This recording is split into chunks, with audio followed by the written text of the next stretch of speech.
मुंबईच्या दादरमध्ये काँग्रेसचं पक्ष कार्यालयाबाहेर आंदोलन सुरू आहे। इंधन दरवाढी विरोधात हे काँग्रेसचं आंदोलन। हर्षवर्धन सपकाळ हे देखील आंदोलनामध्ये सहभागी झालेत। मुंबईच्या दादरमध्ये काँग्रेसचं पक्ष कार्यालयाबाहेर आंदोलन सुरू। प्रदेशाध्यक्ष हर्षवर्धन सपकाळ हे देखील आंदोलनामध्ये सहभागी झालेत। रस्त्यावरती ठिय्या मांडलेला आहे काँग्रेसच्या नेत्यांनी आणि कार्यकर्त्यांनी। काँग्रेस पक्ष कार्यालयासमोर सध्या इंधन दरवाढी विरोधात, महागाई विरोधात आंदोलन सुरू आहे। सरकार विरोधात घोषणाबाजी।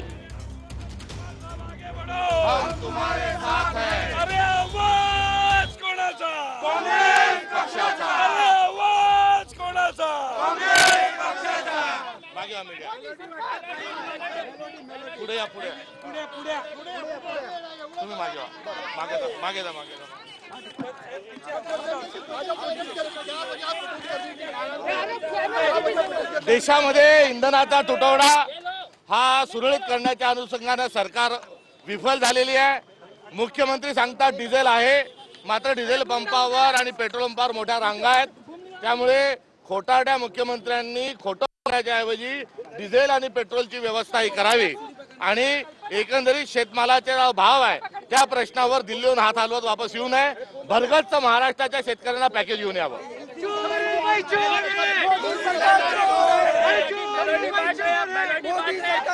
मेलोडीचं चॉकलेट बंद करावं, चॉकलेट वाटणं बंद करावं आणि ठोस काम करावं। पेट्रोल पंप पर पेट्रोल नहीं है, डीजल नहीं है, डीजल के लिए लंबी लंबी कतारें हैं और किसान परेशान है, किसान की समस्या है। और ये दोनों मुद्दों को लेकर देवेंद्र फडणवीस झूठ बोल रहे हैं और देश के पनौती पंतप्रधान नरेंद्र मोदी भी अपनी चुप्पी साधे हुए हैं।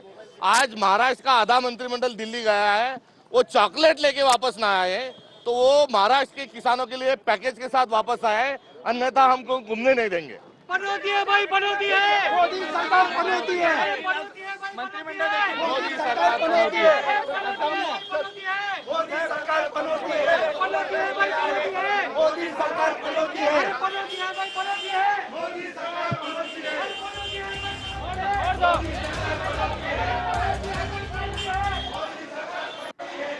काँग्रेसचं आंदोलन केंद्र सरकार विरोधात, पंतप्रधान नरेंद्र मोदी यांच्या विरोधात घोषणाबाजी केली जाते। इंधन दरवाढी विरोधात मुंबईतल्या दादरमध्ये काँग्रेसचं पक्ष कार्यालयाच्या बाहेर आंदोलन। घोषणाबाजी सरकार विरोधात, इंधन दरवाढी विरोधात सुरू आहे। हातामध्ये मेलोडी चॉकलेट घेऊन काँग्रेसच्या कार्यकर्त्यांचं, नेत्यांचं हे आंदोलन, हातामध्ये फलक घेतलेले आहेत। काँग्रेसचे प्रदेशाध्यक्ष हर्षवर्धन सपकाळ हे देखील आंदोलनामध्ये सहभागी झाले।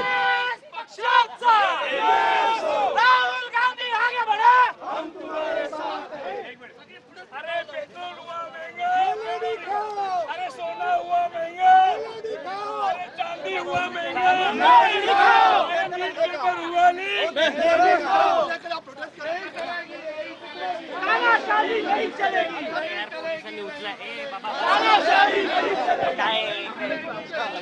तानाशाही नहीं चलेगी।